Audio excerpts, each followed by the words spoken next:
Hi, it's Adrian. How are you doing? So I'm back with a new haircut, and it's yeah, just a little bit hasn't quite settled in yet. But again, thank you, Supercuts, for the haircut.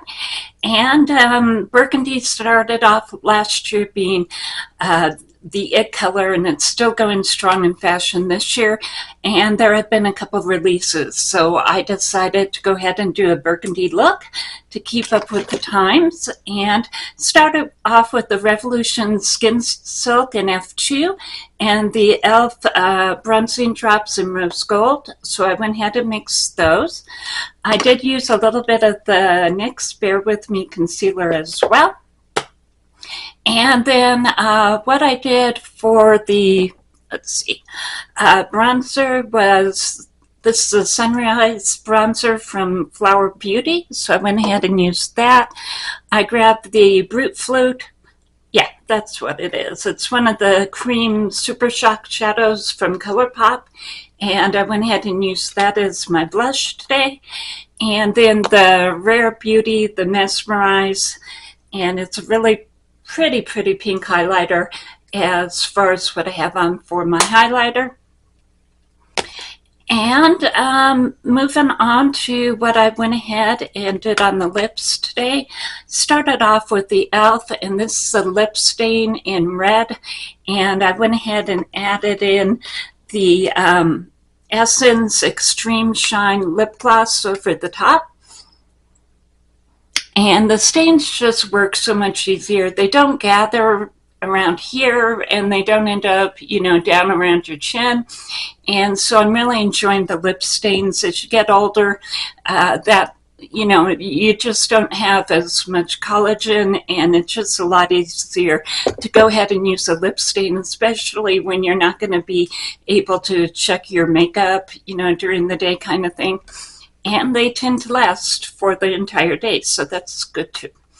And then Revolution came out with the Cherry Icon palette. It's available over at Ulta, and so I did go ahead and pick it up. And as far as what I did today, it does have the creams over here, but I didn't use any of the creams. So there are two creams over on this side.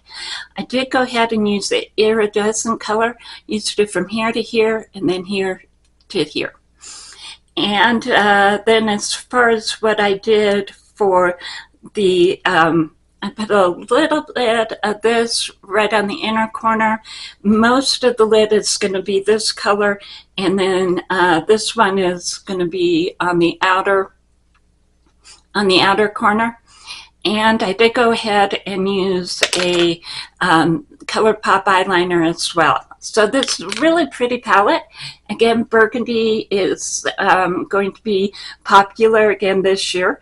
And so this is definitely an affordable palette. It runs about $12 that you can go ahead and pick up over at Ulta. So really good deal there.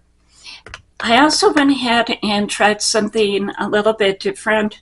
I've been using this Catrice pink powder, and it has some sparkle in it, some mica in it. As you can see, it's almost gone. I do have a backup, but I've been trying to figure out other powders that are going to have, some glow to them. And but I don't want anything too dark, because if you start getting too dark in the pink, it starts looking strange on me. So I went ahead and I picked up the Mega Glow by WetnWild. Do you remember this? It's in every drugstore everywhere. And I went ahead and cleaned off one of my powder brushes, and then I went ahead and put it as my finishing powder over on this side of my face. And then I went ahead and used the Catrice on this side of my face. So are you seeing anything that's, different? As far as, if you see a really big difference, leave me a comment down below. But I was thinking, that if I mix these both have mica in them, and this one is really light as well, so it would probably work as well as the Catrice as a finishing powder. And this one is the one in Catwalk, Catwalk Pink. So that's what this one is. And again, leave me, you know, a note below if you think that they're different. And other than that, it's been a lot of change here, but I hope that you're having a great week, and I'll see you later. And